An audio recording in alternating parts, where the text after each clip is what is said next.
آپ جب مدینہ میں نہیں گئے تھے تو مدینے کی کوئی حیثیت نہیں تھی. آپ نے قدم رکھا مدینہ شریف میں، اور ملتان کو انہوں نے مدینے کا درجہ دیا.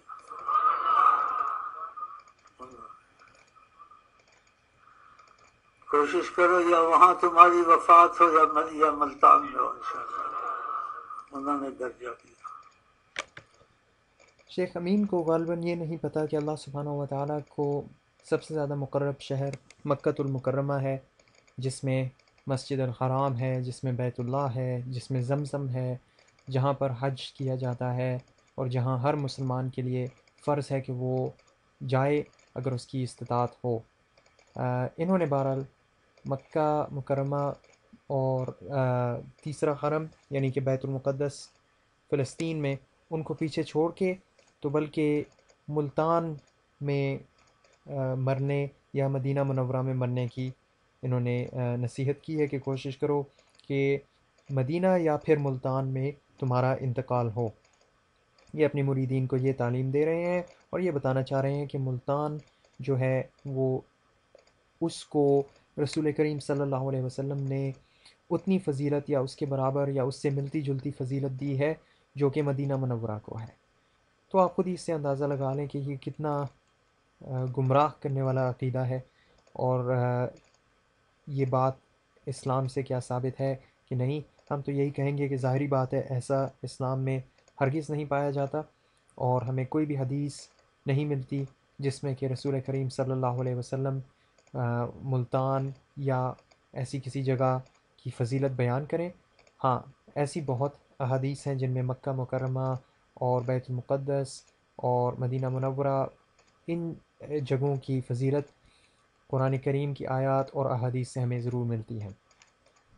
تو شیخ امین کا یہ دعویٰ دراصل اس لیے ہے ملتان کے بارے میں کیونکہ یہ خود ملتان میں موجود ہیں، تو یہ اپنی وجہ سے، اپنی ملتان میں موجودگی کی وجہ سے اپنی مریدین کو یہ تعلیم دے رہے ہیں کہ ملتان بہت فضیلت والی جگہ ہے. کتنا تم پر کرم ہے، خدا کا شکر نہیں ادا کر سکتے.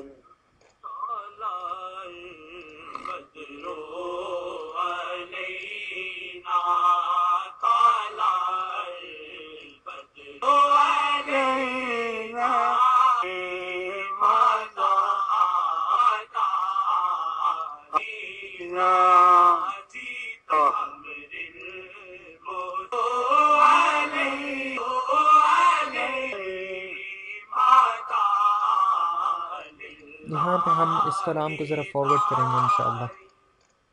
جس طرف اٹھ گئی دم میں دم آ گیا،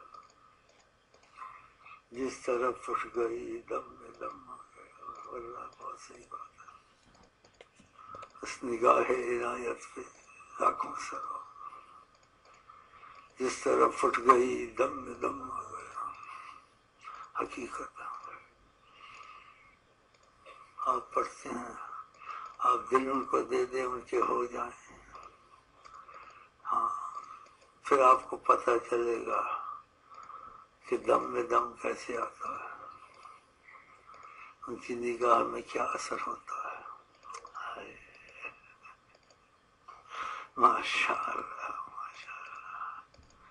پھر آپ کہیں گے، خود کہیں گے، سنی سنائی سے نہیں کہیں گے، خود کہیں گے. آپ کیا کہیں گے بتاؤں؟ محمد بنا کے قلم توڑ دیتا آپ کے دل سے نکلے گا.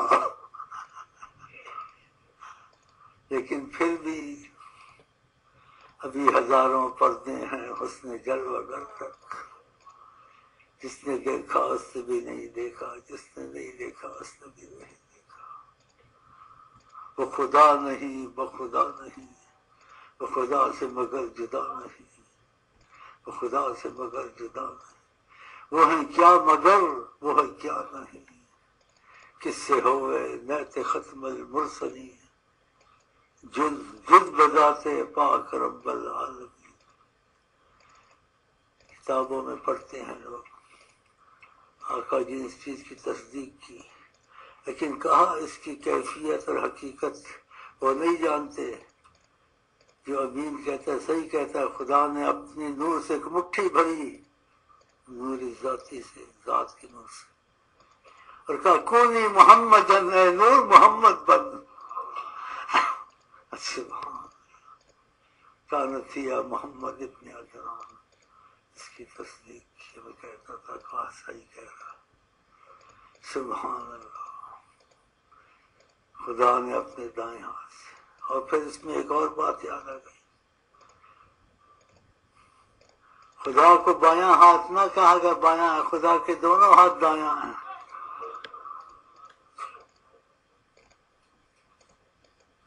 محمد صلی اللہ علیہ وسلم کے دونوں ہاتھ دایاں ہیں.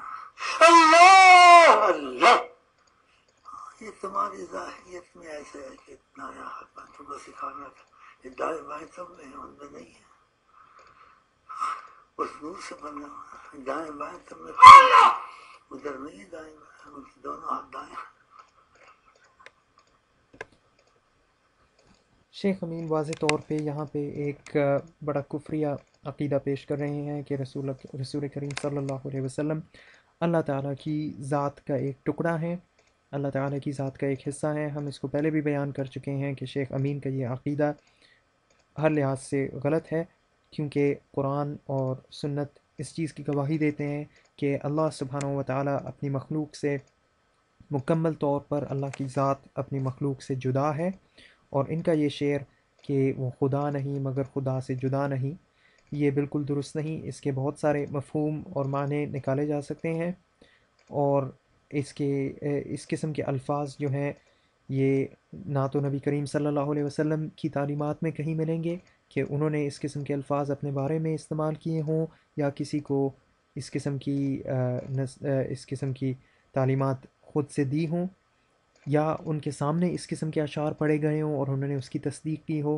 نہیں، بلکہ ایسا کوئی واقعہ ہمیں نہیں ملتا.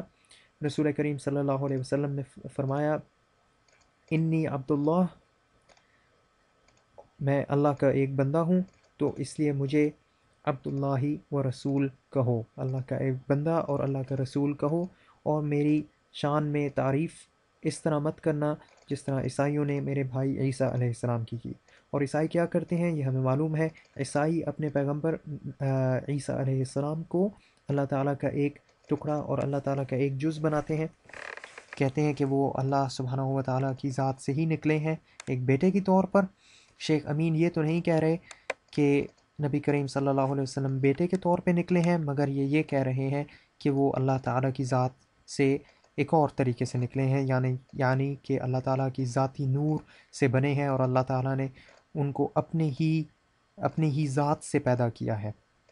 تو اصل میں یہ عقیدہ جو ہے عیسائیوں سے بڑا ملتا جلتا ہے، اور یہ اس کے اوپر انہوں نے اس کی جو تصدیق یا اس کی جو دلیل انہوں نے پیش کی ہے وہ یہ کہ رسول کریم صلی اللہ علیہ وسلم نے ان کی بات کی تصدیق کر دی ہے. تو یہ گمراہی کے اوپر گمراہی ہے، اور اس کی کوئی حد ہی نہیں.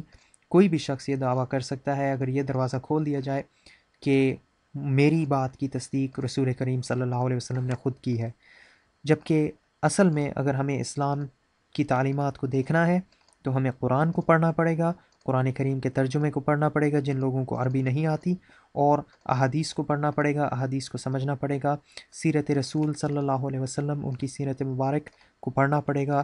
اس سے ہمیں تعلیمات مل سکتی ہیں، نہ کہ یہ کہ ہر شخص جو جی چاہے وہ کہہ دے اور اس کے بعد کہے کہ یہ اس چیز کی تصدیق رسول کریم صلی اللہ علیہ وسلم نے کی ہے، اور کہ انہوں نے کہہ دیا کہ میں جو کہتا ہوں وہ صحیح کہتا ہوں. تو شیخ امین کا یہ دعویٰ جو ہے یہ بہت گمراہی کا دعویٰ ہے، اور ایسا دعویٰ ہم وہی بات دہرائیں گے دوبارہ کہ صحابہ کرام رضوان اللہ علیہم اجمعین انہوں نے نہیں کیا، امہات المؤمنین نے نہیں کیا. یہ دعویٰ آپ کو کہیں بھی نہیں ملے گا کہ ان شخصیات نے، جو کہ ہم سب کا ایمان ہے اور ہم سب کا عقیدہ ہے کہ جو اللہ تعالیٰ کے سب سے مقرب، سب سے قریبی لوگ تھے انبیاء کے بعد، یعنی کہ صحابہ کرام، اہل بیت، ازواج مطہرات رسول کریم صلی اللہ علیہ وسلم کی، یہ اللہ تعالیٰ کو سب سے قریب، اللہ تعالیٰ کے سب سے قریب تھے انسانیت میں انبیاء کے بعد. انہوں نے ایسا کوئی دعویٰ نہیں کیا. تو اس لیے اس کے بعد بھی یہ ایسا کوئی دعویٰ جو کرے گا وہ بے شک ایک باطل دعویٰ ہوگا۔